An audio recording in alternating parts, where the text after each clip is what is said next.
నమస్కారం, నా పేరు వినయ్ కుమార్. దూరదర్శన్ వార్తలకు స్వాగతం. ముందుగా ప్రధానాంశాలు చూద్దాం.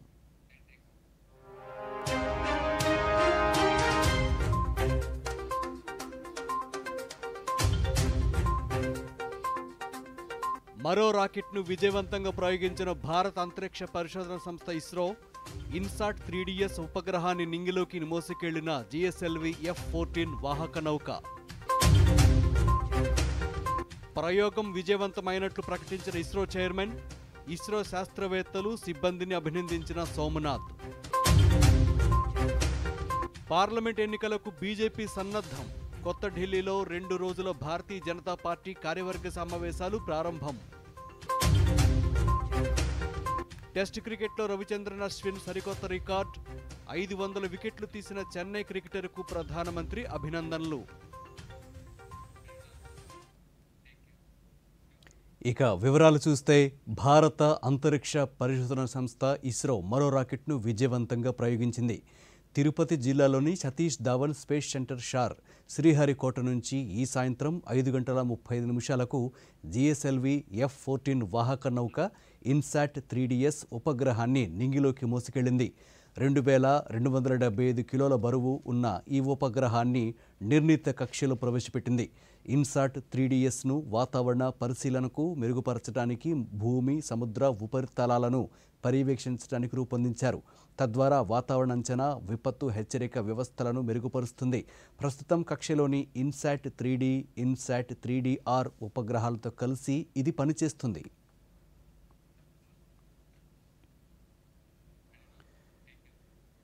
ఇక ఈ ప్రయోగం విజయవంతమైనట్లు ఇస్రో చైర్మన్ ఎస్ సోమనాథ్ తెలిపారు. ప్రయోగం అనంతరం ఆయన మాట్లాడుతూ శాస్త్రవేత్తలు, సిబ్బందికి అభినందనలు తెలిపారు.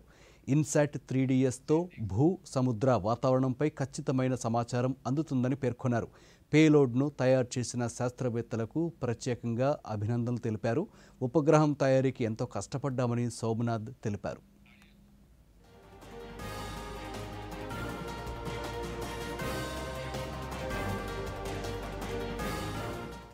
The spacecraft has been injected into a very good orbit. The injection conditions were as expected, and we also noted that the vehicle has performed very, very well. And congratulations to everybody who has been part of this mission, the team that built the INSAT 3DS for the Ministry of Earth Science from the satellite centers, and also the launch vehicle teams who built the GSLV F-14 for this mission.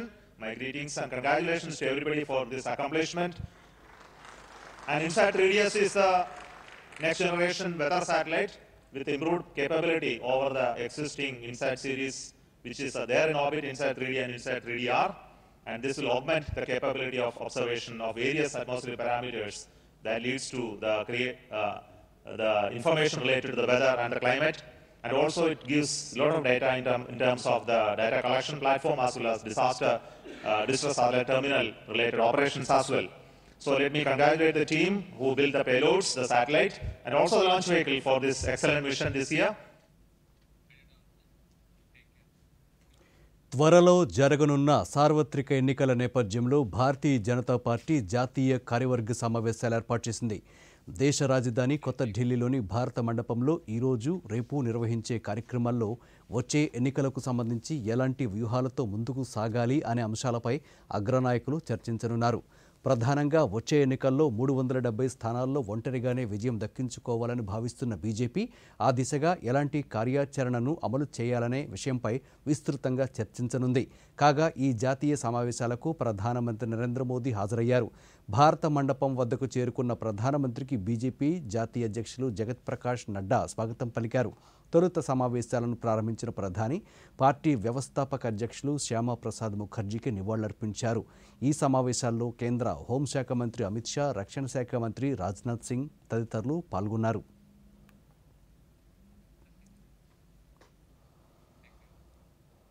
దేశ రాజధాని ఢిల్లీలో Bharatiya Janata party జాతీయ మండలి సమావేశాలు ప్రారంభమయ్యాయి. భారత్ మండపంలో 2 రోజుల పాటు జరగనున్న ఈ సమావేశాల సందర్భంగా ప్రధానమంత్రి నరేంద్ర మోదీ, బీజేపీ జాతీయ అధ్యక్షులు జేపీ నడ్డా, కేంద్ర హోంమంత్రి అమిత్ షా, కేంద్ర రక్షణ శాఖ మంత్రి రాజ్నాథ్ సింగ్తో కలిసి భారత మండపం ఎదురుగా పార్టీ జెండాను ఆవిష్కరించారు.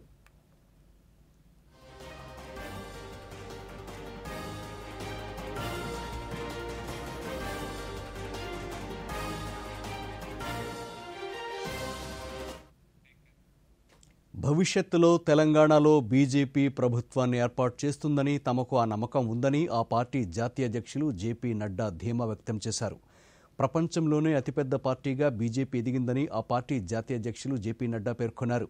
ఢిల్లీలో బీజేపీ జాతీయ సమావేశాల సందర్భంగా జేపీ నడ్డా మాట్లాడుతూ, గుజరాత్లో వరుసగా 20 ఏళ్లకు పైగా అధికారంలో ఉన్నామని, త్రిపురలోనూ బీజేపీ ప్రభుత్వం ఏర్పడింది అన్నారు. అసోం, మణిపూర్ రాష్ట్రాల్లో కూడా 2 సార్లు ప్రభుత్వాన్ని ఏర్పాటు చేశామని గుర్తు చేశారు. ఇటీవలే మధ్యప్రదేశ్, రాజస్థాన్, ఛత్తీస్గఢ్ రాష్ట్రాల్లో అధికారంలోకి వచ్చామన్నారు. ప్రధానమంత్రి నరేంద్ర మోదీ నాయకత్వంపై ప్రజల్లో విశ్వాసం పెరిగిందన్నారు. సంకల్పించిన అన్ని పనులను మోదీ పూర్తి చేశారని తెలిపారు. ప్రపంచంలోని అతిపెద్ద ఆరోగ్య పథకం ఆయుష్మాన్ భారత్ అని తెలిపారు. జల్ మిషన్లో భాగంగా 11 కోట్ల మందికి సురక్షిత మంచినీటిని అందిస్తున్నట్టు తెలిపారు. దేశ రాజకీయ స్థితిగతులను ప్రధాని మోదీ మార్చివేశారన్నారు. మోదీ నాయకత్వంలో బీజేపీ గరీబ్, యువ, రైతు, మహిళా శక్తిని దృష్టిలో ఉంచుకుని ముందుకు సాగుతోంది అన్నారు.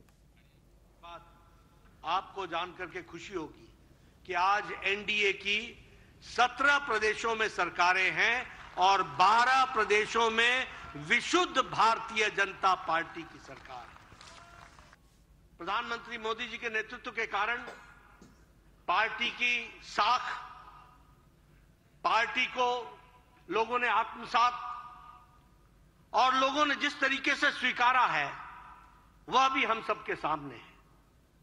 2009 के चुनाव में भारतीय जनता पार्टी को जहां देश का 18.8% का समर्थन मिला था, वहीं 2014 में मोदी जी के नेतृत्व में भारतीय जनता पार्टी 31.3% पर पहुंच करके खड़ी है. और 2019 में हमने अपना ही रिकॉर्ड तोड़ा. जहां 282 से 303 सीटें आई, वहीं हम 31% से बढ़कर 37% हमारा वोट शेयर बढ़ा. यह भी हमको ध्यान रखना. हमारी जीत की श्रृंखला लगी और हमने जीतने की जो पारी थी उसको खेलना शुरू किया. हमें याद है 30 साल बाद पूर्ण बहुमत की सरकार मोदी जी के नेतृत्व में 2014 में बनी. और కొత్త ఢిల్లీలో జరుగుతున్న భారతీయ జనతా పార్టీ జాతీయ కార్యవర్గ సమావేశాల్లో దేశం నలుమూలల నుంచి సుమారు 1200 మంది బీజేపీ నాయకులు, కార్యకర్తలు హాజరయ్యారు. ఈ సందర్భంగా భారత మండపం వద్ద బీజేపీ కార్యకర్తలు సంబరాలు చేసుకున్నారు. రంగులు చల్లుకుని, మిఠాయిలు పంచుకుని ఆనందం వ్యక్తం చేసుకున్నారు. కాగా ఈ సమావేశాల్లో రానున్న సార్వత్రిక ఎన్నికల్లో 400 పార్లమెంటు స్థానాల్లో విజయం దక్కించుకోవాలి అన్న లక్ష్యాన్ని ఏ విధంగా చేరుకోవాలన్న అంశంపై విస్తృతంగా చర్చించనున్నారు. అలాగే వచ్చే లోక్సభ ఎన్నికల నేపథ్యంలో ప్రస్తుత ప్రధానమంత్రి నరేంద్ర మోదీని మరోసారి ప్రధానమంత్రి అభ్యర్థిగా ప్రకటించనున్నారు. పార్టీ ఎన్నికల ప్రచార సారథిగా కూడా ఆయన్నే ఎన్నుకోనున్నారు. ఎన్నికల ప్రక్రియ పూర్తయ్యే వరకు పార్టీ జాతీయ అధ్యక్షునిగా జేపీ నడ్డా పదవీ కాలాన్ని పొడిగించనున్నారు. ఈ మేరకు జాతీయ కార్యవర్గ సమావేశాల్లో తీర్మానం చేయనున్నారు. భారత మండపంలో 10 ఏళ్ల ప్రగతి ప్రస్థానాన్ని తెలుపుతూ ప్రత్యేక ఎగ్జిబిషన్ కూడా ఏర్పాటు చేశారు.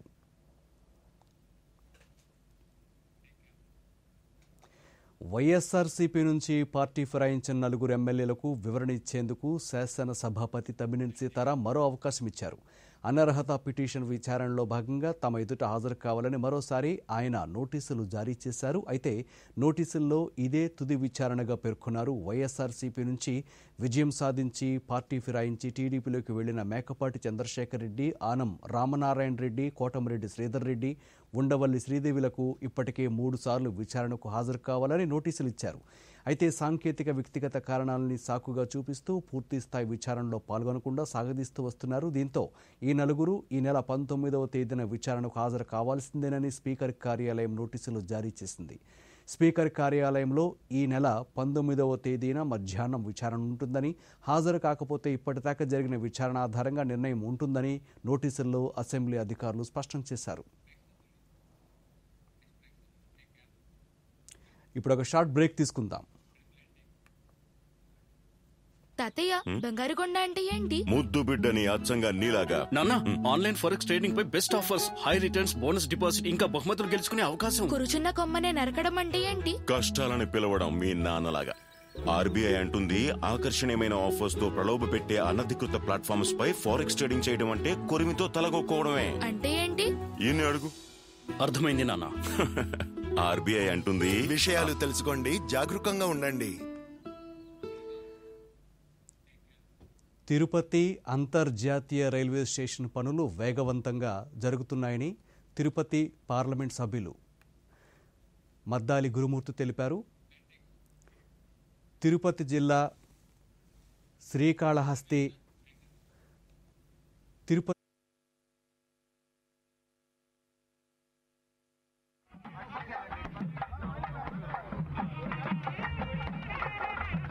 ఆకాంక్ష అభిలాష చేయవలనటువంటి చేపడుతున్నటువంటి విషయం కూడా ఈ సమితి గారు వేదిక మీదకి రావాల్సిందిగా మీ అందరి తరఫున వారిని కోరుకుంటూ, ఫుట్ ఫాల్ అనేది 35,000 నుంచి 40,000కి ఆన్ అండ్ యావరేజ్గా పెరుగుతూ భక్తుల తాగిడి పెరుగుతూ ఉంది. సో ఇంత భక్తుల తాగిడి పెరుగుతున్న సందర్భంలో ఇక్కడ పర్యాటకంగా ఎక్కువ తీర్చిదిద్దాల్సినటువంటి అవసరం ఎంతైనా ఉందని గుర్తించి మొదన్న ఆయన అకుంఠ దీక్షతో దాని మీద ఎల్లవేళలా ఫాలోఅప్ చేస్తూ ఈరోజు ఎట్టకేలకి 53 కోట్ల రూపాయలు శాంక్షన్ చేయించారు. అలాగే వర్క్స్ కూడా స్టార్ట్ కాబోతున్నాయి. ఈరోజే ఫౌండేషన్ స్టోన్ కూడా వేసాం. ఇది అందుబాటులోకి వస్తే ఇటు కాళహస్తి పట్టణం పర్యాటకంగాను, అలాగే ఎప్పటికీ 365 days నీటి ఎద్దడి లేకుండా పట్టణ ప్రజలందరికీ ఈ డ్యామ్ ఎంతో అనుకూలంగా ఉంటుందని సవినయంగా విన్నవించుకుంటున్నాం. దీంతో స్వర్ణముఖి ఆనకట్ట 7 కోట్ల రూపాయలతో సుందరీకరణ చేపట్టబోతుంది. అలాగే శ్రీకాళహేశ్వర టెంపుల్ నుంచి అలాగే శివం టు శివం రోడ్డుకు సంబంధించి కూడా ఆయన పోరాటం దగ్గరుండి నేను చూసిన వ్యక్తిని. అవి కూడా గవర్నమెంట్ ఆమోదం పొందింది, ఉత్తర్వులు వెలువడ్డాయి.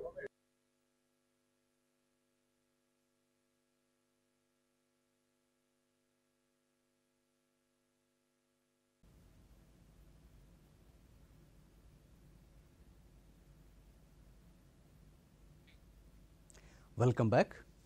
తిరుపతి అంతర్జాతీయ రైల్వే స్టేషన్ పనులు వేగవంతంగా జరుగుతున్నాయని తిరుపతి పార్లమెంట్ సభ్యులు మద్దాలి గురుమూర్తి తెలిపారు. తిరుపతి జిల్లా శ్రీకాళహస్తిలో కేంద్ర జలవనరుల శాఖ నిధులతో స్వర్ణముఖిపై నిర్మించనున్న ఆనకట్టకు ఈరోజు స్థానిక శాసనసభ్యులు బియ్యపు మధుసూదన్ రెడ్డితో కలిసి శంకుస్థాపన చేశారు. ఈ సందర్భంగా ఎంపీ గురుమూర్తి మీడియాతో మాట్లాడుతూ ప్రపంచ ప్రసిద్ధిగాంచిన తిరుపతిని మరింత అభివృద్ధి చేసే విధంగా కేంద్ర రాష్ట్ర ప్రభుత్వాలు అవసరమైన నిధులను కేటాయిస్తున్నాయని తెలిపారు. తిరుపతి రేణిగుంట బస్టాండ్లను అంతర్జాతీయ స్థాయిలో అభివృద్ధి చేస్తున్నట్లు తెలిపారు. తిరుపతి పార్లమెంటు పరిధిలో 6 లైన్ల జాతీయ రహదారులు నిర్మాణం వేగంగా జరుగుతోందని పేర్కొన్నారు. భక్తుల తాగిడి పెరుగుతూ ఉంది. సో ఇంత భక్తుల తాగిడి పెరుగుతున్న సందర్భంలో ఇక్కడ పర్యాటకంగా ఎక్కువ తీర్చిదిద్దాల్సినటువంటి అవసరం ఎంతైనా ఉందని గుర్తించి మొదన్న ఆయన అకుంఠ దీక్షతో దాని మీద ఎల్లవేళలా ఫాలోఅప్ చేస్తాం. ఈరోజు ఎట్టకేలకి 53 కోట్ల రూపాయలు శాంక్షన్ చేయించారు. అలాగే వర్క్స్ కూడా స్టార్ట్ కాబోతున్నాయి. ఈరోజే ఫౌండేషన్ స్టోన్ కూడా వేసాం. ఇది అందుబాటులోకి వస్తే ఇటు కాళహస్తి పట్టణం పర్యాటకంగాను, అలాగే ఎప్పటికీ 365 days నీటి ఎద్దడి లేకుండా పట్టణ ప్రజలందరికీ ఈ డ్యామ్ ఎంతో అనుకూలంగా ఉంటుందని సవినయంగా విన్నవించుకుంటున్నాం. దీంతో స్వర్ణముఖి ఆనకట్ట 7 కోట్ల రూపాయలతో సుందరీకరణ చేపట్టబోతుంది. అలాగే రాష్ట్ర ప్రభుత్వం విద్యారంగంలో గణనీయమైన మార్పులు తీసుకొచ్చిందని రాష్ట్ర విద్యాశాఖ ప్రిన్సిపల్ సెక్రటరీ ప్రవీణ్ ప్రకాష్ అన్నారు. శ్రీకాకుళం జిల్లా ఇచ్చాపురంలో ప్రభుత్వ బాలుర ఉన్నత పాఠశాలలో సమగ్ర తనిఖీలు, పరిశీలనలు చేశారు. 7వ తరగతి గదిలో విద్యార్థుల అభ్యాసన, ఉపాధ్యాయుల బోధన సామర్థ్యాలను పరిశీలించారు. ఈ సందర్భంగా మాట్లాడుతూ దేశానికి ఆదర్శంగా నిలిచిన ఆంధ్రప్రదేశ్ విద్యారంగంలో సమూల మార్పుల దిశగా అడుగులు వేస్తూ సత్ఫలితాలు సాధిస్తోందని తెలిపారు. త్వరలో జరగనున్న 10వ తరగతి పరీక్షల్లో విద్యార్థుల సన్నద్ధతను పరిశీలించారు. When you give same respect means same number of periods in week of teaching, same marks in report card, then the subject gets mainstream. We have issued an order also. OF1 is mainstream.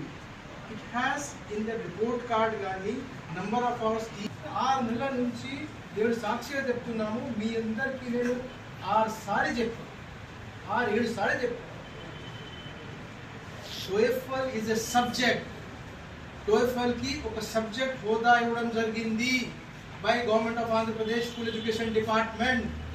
ఏ ప్రకారం 6 సబ్జెక్టులు ఉన్నాయి అంతకుముందు, ఎట్లా తెలుగు ఉంది, ఎట్లా mathematics ఉంది, ఎట్లా English ఉంది, ఎట్లా సైన్స్ ఉంది, అట్లా సోషల్ సైన్స్ ఉంది, ఆ ప్రకారం ఇంకా అంతే రెస్పెక్ట్తో అంతే.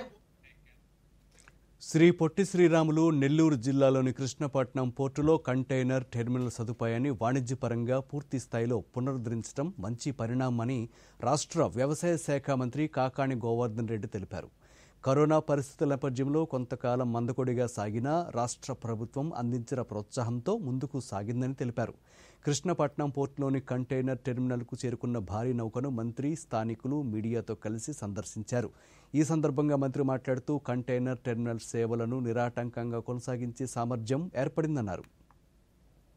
పోర్టుకి సంబంధించి ఈరోజు అందిస్తున్నటువంటి సేవల్లో ఏ ఒక్క సేవ కూడా కొనసాగించాలే తప్ప ఆపివేయడానికి, నిలుపుదల చేయడానికి వీల్లేదు. దానికోసం ఖచ్చితంగా పోరాడతాం. అవసరం అనుకుంటే అధికార పార్టీ శాసనసభ్యుడిగా, మంత్రిగా నేను ముందుండి నిలబడి కృష్ణపట్నం పోర్టు కంటైనర్ టెర్మినల్ ఏదైతే సేవలు కొనసాగిస్తుందో ఆ సేవలను యథావిధిగా కొనసాగించేటువంటి విధంగా చర్యలు చేపట్టడం జరుగుతుంది అని చెప్పి ఒక స్పష్టమైనటువంటి ప్రకటన చేయడం జరిగింది. ఆ తర్వాత కృష్ణపట్నం పోర్టుకు రావడం, అఖిలపక్షం పేరుతో డ్రామాలు వేయడం, వెళ్ళి ఏదేదో మాట్లాడడం, లోపలికి వెళ్ళి అయ్యా కృష్ణపట్నం పోర్టులో కంటైనర్ టెర్మినల్ కొనసాగుతాయని చెప్పి జీజారావు గారు చెప్తే గ్రూప్ CEO దాని మీద మంత్రి కాకాణి ఏదో మాట్లాడితే మీరు అదే మాట్లాడుతున్నారని వాళ్ళ మీద ఎదురుదాడి చేయడం, రకరకాలైనటువంటివన్నీ మనం చూసాం. అయితే నేను ఖచ్చితంగా ఒక మాట చెప్పా, కృష్ణపట్నం పోర్టులో కంటైనర్ టెర్మినల్స్ కొనసాగుతాయి సేవలు. అతిపెద్ద వెజల్ ఈరోజు రావడం జరిగింది.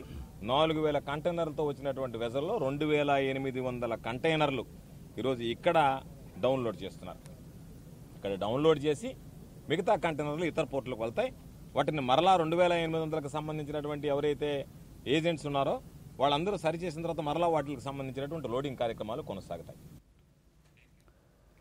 యువత రాజకీయంగా, సామాజికంగా ఎదగడానికి కేంద్ర ప్రభుత్వం అనేక కార్యక్రమాలు నిర్వహిస్తోందని అనంతపురం నెహ్రూ యువ కేంద్ర ప్రోగ్రాం ఆఫీసర్ శ్రీనివాసులు తెలిపారు. జిల్లా స్థాయి యూత్ ఫెస్టివల్లో భాగంగా శ్రీ సత్యసాయి అనంతపురం జిల్లా యువత ఆన్లైన్ ద్వారా పాల్గొని కేంద్ర ప్రభుత్వం ప్రకటించిన వివిధ అంశాలపై వారి సందేశాలు వినిపించారు. ఈ సందర్భంగా దూరదర్శన్తో మాట్లాడుతూ యువత వారి సందేశాలను వినిపించారని, ఉమ్మడి అనంతపురం జిల్లా నుండి మొత్తం 60 మంది యువత పాల్గొనగా అందులో 20 మందిని ఎంపిక చేశామని తెలిపారు. Engage and empower of nations transformation అన్న అంశంపై నేషనల్ యూత్ పార్లమెంట్ ఫెస్టివల్ పోటీలను నిర్వహించడం జరుగుతుంది. ఈ కార్యక్రమంలో అనంతపురం మరియు శ్రీ సత్యసాయి జిల్లాల నుండి దాదాపు 60 మంది యువతీ యువకులు చాలా చక్కగా మాట్లాడడం జరిగింది. పోటీలలో గెలుపొందిన వారిని రీజనల్ స్థాయి పోటీలకు ఎంపిక చేయడం జరిగింది. అందులో భాగంగా సత్యసాయి జిల్లా నుంచి 10 మంది, అనంతపురం జిల్లా నుంచి 10 మంది ఎంపిక చేయడం జరిగింది. అదేవిధంగా 20వ తారీఖున రీజనల్ స్థాయి పోటీలను నెహ్రూ యువ కేంద్ర అనంతపురం కార్యాలయంలో నిర్వహించడం జరుగుతుంది. ఇందులో భాగంగా కర్నూలు, కడప, అనంతపురము మరియు చిత్తూరు జిల్లాల నుంచి కూడా దాదాపు ఒక 80 మంది పార్టిసిపెంట్స్ ఇందులో పాల్గొనడం జరుగుతుంది. ఇందులో గెలుపొందిన వారిని జాతీయ స్థాయిలో నిర్వహించేటటువంటి ఏదైతే యూత్ పార్లమెంట్ కార్యక్రమం ఉందో దానికి పంపించడం జరుగుతుంది. ప్రభుత్వ ఉద్యోగుల సమస్యలు పరిష్కరించుకుంటే దశలవారీ పోరాటానికి సిద్ధమని ఏపీ ఎన్జీఓ చిత్తూరు జిల్లా అధ్యక్షులు కేవీ రాఘవులు హెచ్చరించారు. ఎన్జీఓ కార్యాలయం నుండి చిత్తూరు గాంధీ విగ్రహం వరకు ఈరోజు నిరసన ర్యాలీ నిర్వహించారు. ఈ సందర్భంగా మీడియాతో మాట్లాడుతూ ఏపీ జేఏసీ పిలుపు మేరకు రాష్ట్ర వ్యాప్తంగా 13 లక్షల మంది ఉద్యోగుల సమస్యల పరిష్కారానికి దశలవారీగా పోరాటాలు చేస్తున్నామన్నారు. పీఆర్సీ, డిఏ బకాయిలు తక్షణం చెల్లించాలన్నారు. సిపిఎస్ రద్దు చేసి ఓపీఎస్ అమలు చేయాలన్నారు. రాష్ట్రంలో ఉన్నటువంటి 13 లక్షల ప్రభుత్వ ఉద్యోగులందరూ కూడా ఆర్థికపరమైన అంశాలతో సతమతమవుతున్నారు. ఈ దిశలో అనేక దఫాలుగా రాష్ట్ర నాయకత్వం ఎన్నో మెమోరాండమ్స్ ప్రభుత్వానికి సమర్పించినా కానీ ఉద్యోగస్తులకు సంబంధించినటువంటి ఆర్థిక అంశాలన్నీ పెండింగ్లో పెట్టి ఉద్యోగస్తులందరినీ కూడా చాలా ఇబ్బందులకు గురి చేస్తున్నది. మరి పీఆర్సీ విషయానికి వస్తే 1/7/2023 నుంచి మాకు డ్యూ ఉన్నది.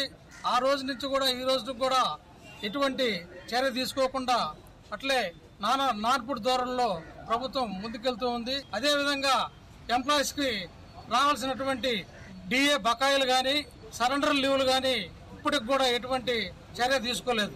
ఉద్యోగస్తులందరినీ కూడా చాలా ఇబ్బంది పెట్టి ఈ రోజు కూడా జీపీఎఫ్ మంజూరు చేయకుండా ఆర్థికంగా ఇబ్బందులు ఎదుర్కొనే పరిస్థితి ఈ ప్రభుత్వం కల్పించింది. ఇప్పటికి కూడా ప్రభుత్వం ఎటువంటి చర్య తీసుకోకుండా ఉంటే డాక్టర్ బిఆర్ అంబేద్కర్ కోనసీమ జిల్లా ముమ్మిడివరంలోనూ తమ డిమాండ్ల సాధన కోసం తహసీల్దార్ కార్యాలయం ఎదుట ఒకరోజు నిరసన కార్యక్రమంలో ఉద్యోగ, ఉపాధ్యాయ, కార్మిక, పెన్షనర్ల సంఘం సభ్యులు పాల్గొన్నారు. ఎన్నికల ముందు జగన్మోహన్ రెడ్డి ఇచ్చిన హామీలు నిలబెట్టుకోవాలని, తాము దాచుకున్న 25,000 కోట్ల రూపాయలు వెంటనే విడుదల చేయాలని, ఓపీఎస్ రద్దు చేసి సిపిఎస్ను పునరుద్ధరించాలని నినాదాలు చేశారు.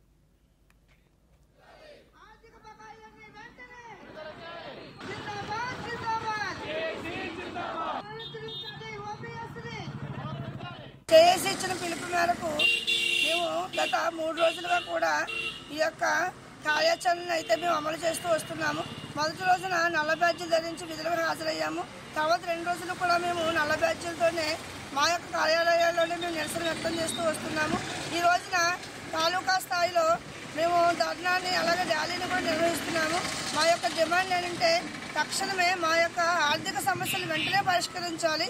ఈ యొక్క డిమాండ్తోనే మేము ముందుకు రావడం జరిగింది. ప్రభుత్వం మేము సొంతంగా ప్రభుత్వం అడిగేది ఏమీ లేదు. మాకు రావాల్సినటువంటి 22,000 కోట్ల బకాయిల్ని ప్రభుత్వం వాళ్ళు వెంటనే చెల్లించాలి. ఇప్పుడు సీఎం గారు అవ్వకముందు మాట ఇచ్చారు. వచ్చిన వారంలోపే మేము సిపిఎస్ని రద్దు చేసి ఓపీఎస్ పునరుద్ధరిస్తామని మాట ఇచ్చారు. మరి ఇన్నాళ్ళైనా తిరిగి మళ్ళా ఎలక్షన్స్ వస్తున్నా సరే దాని యొక్క ప్రస్తావన లేదు. ఈరోజు తాలూకా స్థాయిలో జరుగుతున్న ధర్నా యొక్క ముఖ్య ఉద్దేశం ప్రభుత్వం గత 2018 నుండి ఈవేళ వరకు బకాయి ఉన్న 20,000 కోట్ల రూపాయలను విడుదల చేయాలనే ప్రధానమైన డిమాండ్తో కొనసాగుతుంది. దీంట్లో ముఖ్యంగా 2011 పిఆర్సీకి సంబంధించి పే స్కేల్స్ రిలీజ్ చేయలేదు, ఎరియర్లు ఇంకా ఇవ్వలేదు. అంచేతే 12వ పిఆర్సీ కూడా వేశారు, దానికి విధి విధానాలు ఇంకా నిర్ణయించలేదు. అంచేత వెంటనే 30% ఐఆర్ ఇవ్వాలని చెప్పి డిమాండ్ చేస్తారు. మరొక షార్ట్ బ్రేక్ తీసుకుందాం. నీకు గట్టి ఇన్సెంటివ్ దొరికింది. ఏంటి ప్లాన్? గవర్నమెంట్ సెక్యూరిటీస్ లో ఇన్వెస్ట్మెంట్. బాగా సరిగ్గా అనుకుంటున్నారు. ఇప్పుడు గవర్నమెంట్ సెక్యూరిటీస్ లో ఇన్వెస్ట్ చేయడం సులువైపోయింది. కానీ ఎలా? ఆర్బీఐ రీటైల్ డైరెక్ట్ స్కీమ్ లో మీరు బ్రోకర్ లేకుండా ఇన్వెస్ట్ చేయవచ్చు. పైగా మీకు మీ పెట్టుబడిపై రిటర్న్స్ వస్తాయి. ఆర్బీఐ పోర్టల్లోకి వెళ్ళండి, ఉచితంగా అకౌంట్ తెరిచి మీ బ్యాంక్ ఖాతా నుంచి నేరుగా డబ్బు ఇన్వెస్ట్ చేయండి. సురక్షితం, సులభం. రిటైర్మెంట్ తర్వాత నేను ఇందులోనే ఇన్వెస్ట్ చేస్తా. మీరు చాలా బాగా చెప్పారు. ఆర్బీఐ అంటుంది, విషయాలు తెలుసుకోండి, జాగరూకంగా ఉండండి. Welcome back. తిరుపతి జిల్లా వెంకటగిరి వైఎస్ఆర్ నగర్లో టిడ్కో ఇళ్లను బీజేపీ కన్వీనర్ ఎస్ఎస్ఆర్ నాయుడు పరిశీలించారు. పనులు మందకొడిగా సాగటం పట్ల అసంతృప్తి వ్యక్తం చేశారు. రాష్ట్రంలో ప్రాంతీయ పార్టీలు తెలుగుదేశం, వైసీపీ పాలన కొనసాగుతోందన్నారు. రాష్ట్ర ప్రభుత్వం పేదలందరికీ గృహాలు అందిస్తామని చెప్పి ప్రచారం చేయడం తప్ప అభివృద్ధి అనేది లేదన్నారు. రాష్ట్రంలో బీజేపీ పార్టీ అధికారంలోకి వస్తే 18 నెలల్లో ప్రధానమంత్రి ఆవాస్ యోజనను అభివృద్ధి చేసి అర్హులైన లబ్ధిదారులకు అందజేస్తామని ఎస్ఎస్ఆర్ నాయుడు పేర్కొన్నారు. పురపాలక పట్టణ సమీపంలో ఉన్నటువంటి టిట్కో హౌసెస్ని ఈడ్ చేయడం జరిగింది. ఇక్కడ ఆల్రెడీ కొన్ని బ్లాక్లు వాళ్ళకి ఓవర్ హ్యాండ్ చేయడం జరిగింది. అదేవిధంగా కొన్ని బ్లాక్లు ఇంకా అండర్ కన్స్ట్రక్షన్లో ఉన్నాయి. 2016లో ప్రారంభమైనటువంటి టిట్కో హౌసెస్ 2024 ఇంకా 1.5 నెల 2 నెలల లోపల మళ్ళీ సార్వత్రిక ఎన్నికలు పూర్తి కాబోతున్నాయి. ఇప్పుడు కూడా నత్త నడకన నడుస్తూ ఉంది. ఇంతవరకు 8 ఇళ్ళు పూర్తయ్యాయని చెప్తున్నారు. అంటే 21 బ్లాక్ పూర్తయినాయి. ఇంకా పూర్తి కావాల్సిన 816, అంటే దాదాపు 17 బ్లాక్లు పూర్తి కావాల్సినటువంటి అవసరం ఉంది. ఈ 17 బ్లాక్లు ఇప్పుడు ఇచ్చేటువంటి పరిస్థితులు లేదు. కొన్ని అయితే ఆల్రెడీ ఫౌండేషన్లో ఉన్నాయి, కొన్ని అస్తవ్యస్తంగా ఉన్నాయి. ఈ దాదాపు పూర్తి చేయాలంటే కనీసం ఇప్పుడున్నటువంటి ప్రభుత్వానికి ఇంకొక 5 సంవత్సరాలు పెట్టేటువంటి అవకాశం తప్పకుండా ఉంది. అర్హులైన ప్రతి ఒక్క లబ్ధిదారునికి ప్రభుత్వ నిబంధనల ప్రకారం జగనన్న ఇళ్ల పట్టాలను పంపిణీ చేస్తున్నామని కర్నూలు జిల్లా ఎమ్మిగనూరు తహసీల్దార్ శేషారెడ్డి పేర్కొన్నారు. దూరదర్శన్తో ఆయన మాట్లాడుతూ ఎమ్మిగనూరు మున్సిపాలిటీ మండలం మొత్తం 16 గ్రామాలకు గాను 5,843 హౌస్ సైట్ పట్టాలను ఆన్లైన్ రిజిస్ట్రేషన్ చేసి వాళ్లకు డాక్యుమెంట్లు పంపిణీ చేస్తున్నామని తెలిపారు. దీనిపై లబ్ధిదారులు స్పందిస్తూ ఎంతో కాలంగా ఎదురుచూస్తున్న ఇళ్ల పట్టాలు తమ చేతికి రావడం పట్ల ఎంతో సంతోషంగా ఉన్నామన్నారు. 5,843 హౌస్ సైడ్ పట్టాసు ఏవైతే ఉన్నాయో అవన్నీ మనం రిజిస్ట్రేషన్ జరగడం జరిగింది. అందులో ఇప్పటిదాకా 5,352 పట్టాలు మనము ఆన్లైన్లో బెనిఫిషరీ వైజ్ రిజిస్ట్రేషన్ జరపడం జరిగింది. వీటన్నిటికీ దాదాపు మనకు 90% కంప్లీషన్ అయిపోయింది. ఈ పట్టాలు కూడా ఈ 2 డేస్లో ఏవైతే ఉన్నాయో పట్టాలు మనం రిజిస్ట్రేషన్ అయినవి 2 డేస్లో పట్టాస్ కూడా జనరేట్ చేసి వాటన్నిటినీ మనం గవర్నమెంట్ షెడ్యూల్ ఏ విధంగా అయితే మనకి ఇస్తుందో షెడ్యూల్ ప్రకారము వాటిని డిస్ట్రిబ్యూట్ చేయడానికి కూడా మేము రెడీగా సిద్ధంగా ఉన్నామని చెప్పి జగన్ రూములు పట్టాలు రిజిస్ట్రేషన్ ఫ్రీ చేసినాడు. మాకు ఏమీ రూపాయలే ఖర్చు లేకుండా చేసినాడు. ధన్యవాదాలు జగన్మోహన్ రెడ్డికి ధన్యవాదాలు. ఫ్లాట్ ఇచ్చిన ముఖ్యమంత్రికి ధన్యవాదాలు. ఉచితంగా చేసినాడు ముఖ్యమంత్రికి ధన్యవాదాలు. రాష్ట్రంలో అంబేద్కర్ ఆశయాలను ముఖ్యమంత్రి వైఎస్ జగన్మోహన్ రెడ్డి నెరవేరుస్తూ ప్రజలకు సంక్షేమ పథకాలను చేరువ చేస్తున్నారని రాష్ట్ర ప్రభుత్వ సోషల్ జస్టిస్ సలహాదారు జూపూడి ప్రభాకర్ రావు తెలిపారు.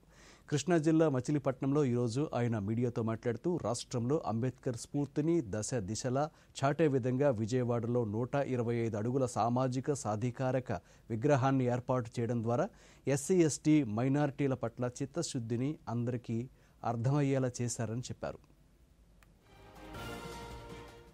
వైఎస్ఆర్ కాంగ్రెస్ పార్టీ జగన్మోహన్ రెడ్డి గారు పరిపాలన విలేజ్ సెక్రటేరియట్ కానివ్వండి, వాలంటరీ వ్యవస్థ కానివ్వండి, భారత రాజ్యాంగంలో ఏ రాష్ట్రంలో లేనట్టుగా తను ఒక నూతన ఆలోచన విధానాన్ని నార్మల్గా మేము పీడిఎస్సీలో ఉండి మాట్లాడేటప్పుడు నూతన ప్రజాస్వామిక విప్లవం వర్ధిల్లాలి అని అంటాం. ఇప్పుడు ఏమనాలనిపిస్తుందంటే జగనన్న ఆలోచన విధానం వర్ధిల్లాలి. నూతనమైనటువంటి ఆలోచన విధానంతో చేస్తున్నటువంటి welfare and development activity Jaganmohan Reddy గారు చేస్తూ ఉంటే దీన్ని చూసి తట్టుకోలేక ఈరోజు ఇంటర్నేషనల్ స్టాండర్డ్స్లోకి వచ్చి పేదరికం నిర్మూలన అనే దానికి యుఎన్ఓ సెక్రటరియట్ చేసినటువంటి అంశాలని దృష్టిలో పెట్టుకొని జగన్మోహన్ రెడ్డి గారు చేస్తుంటే ఈరోజు తెలుగుదేశం కానీ లేకపోతే పవన్ కళ్యాణ్ గారు కానీ అక్కడక్కడ కమ్యూనిస్టులు కానీ ఎందుకు దీన్ని అంగీకరించలేకపోతున్నారు అంటే జగన్మోహన్ రెడ్డి గారు చెప్పినట్టుగా ఈ రాష్ట్రంలో పేదలకి ప్రభుత్వం ఉపయోగపడితే వీళ్ళ కడుపు ఎందుకు మండుతుంది, వీళ్ళ కంట కన్నీళ్ళు ఎందుకు వస్తున్నాయి, ఆనంద బాష్పాలు రావాలి కదా. ఎందుకు పవన్ కళ్యాణ్ అడ్డం తిరుగుతున్నాడు జగన్మోహన్ రెడ్డి గారికి, ఎందుకు ముసలోడైనా సరే చంద్రబాబు నాయుడు పవన్ కళ్యాణ్ని బీజేపీని కలుపుకొని జగన్ని ఓడించమని అడుగుతా ఉన్నారు. ప్రజలకు ఏమన్నా తెలివి తక్కువ అనుకున్నారా? కమ్యూనిస్టులు ఎందుకు జగన్మోహన్ రెడ్డి గారిని వదిలిపెట్టకుండా పాటూరు రామయ్య గారు లాంటి వాళ్ళు ఎందుకు మాట్లాడుతున్నారు? ఇప్పుడు శ్రీకాకుళం జిల్లా లావేరు మండలంలోని బెజ్జిపురం యూత్ క్లబ్ స్వయం ఉపాధి మహిళా సాధికారత లక్ష్యంగా వేలాది మంది మహిళలకు గోగున్నారతో రకరకాల ఉత్పత్తులు తయారు చేసేందుకు శిక్షణ ఇస్తూ వారి కాళ్లపై నిలబడేలా చేస్తోంది. ఇక్కడి ఉత్పత్తులకు జాతీయ స్థాయిలో గుర్తింపు పొందడంతో పాటు ఎంతోమంది మహిళలను వ్యాపారవేత్తలుగా మలుస్తోంది. ఇటీవల ప్రధానమంత్రి నరేంద్ర మోదీ చేసిన మన్ కీ బాత్ ప్రసంగంలో బెజ్జిపురం యూత్ క్లబ్పై ప్రశంసలు కురిపించారు. ఈ నేపథ్యంలో బెజ్జిపురం యూత్ క్లబ్ వ్యవస్థాపకులు ఎం ప్రసాదరావుతో దూరదర్శన్ ప్రాంతీయ వార్తా విభాగాధిపతి డాక్టర్ జి కొండలరావు నిర్వహించిన ప్రత్యేక ముఖాముఖిని ఇప్పుడు చూద్దాం.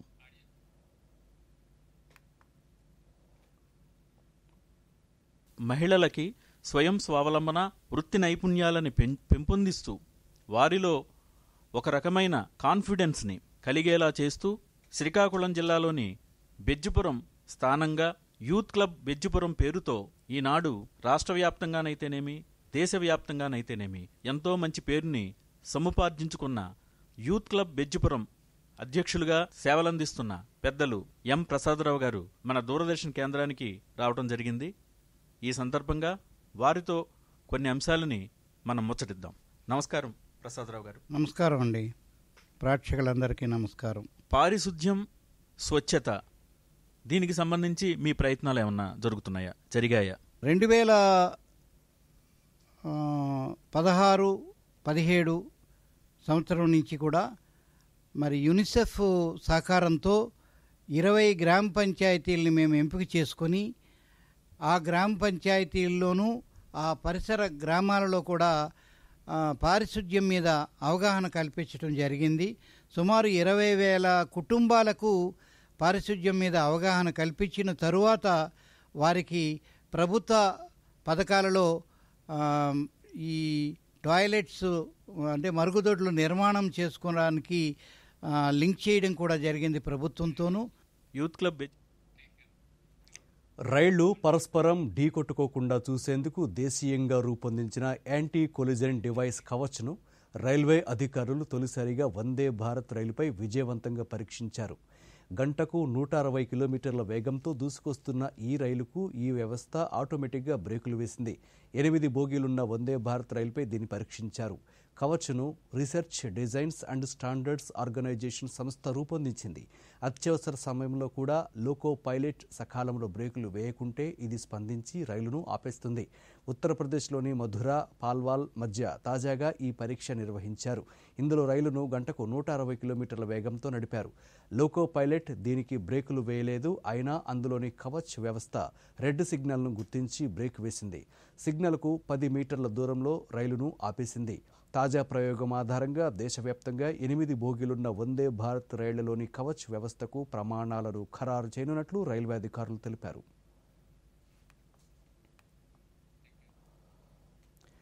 భారత్ టెస్ట్ క్రికెట్లో 500 వికెట్లు తీసిన రెండో భారత బౌలర్గా రవిచంద్రన్ అశ్విన్ అవతరించారు. అనిల్ కుంబ్లే 619 వికెట్లతో అశ్విన్ కంటే ముందున్నారు. అయితే అత్యంత వేగంగా ఈ మైలురాయికి చేరుకున్న మొదటి భారత క్రికెటర్ అశ్వినే కావడం విశేషం. టెస్టు క్రికెట్లో 500 వికెట్లు తీసిన రవిచంద్రన్ అశ్విన్ను ప్రధానమంత్రి నరేంద్ర మోదీ అభినందించారు. అశ్విన్ విజయాలు అతని నైపుణ్యం, పట్టుదలకు నిదర్శనమని పేర్కొన్నారు. రవిచంద్రన్ అశ్విన్ భవిష్యత్తులో మరిన్ని ఉన్నత శిఖరాలు అధిరోహించాలని ఆకాంక్షిస్తున్నట్లు సామాజిక మాధ్యమం ఎక్స్ వేదికగా ప్రధాని పేర్కొన్నారు.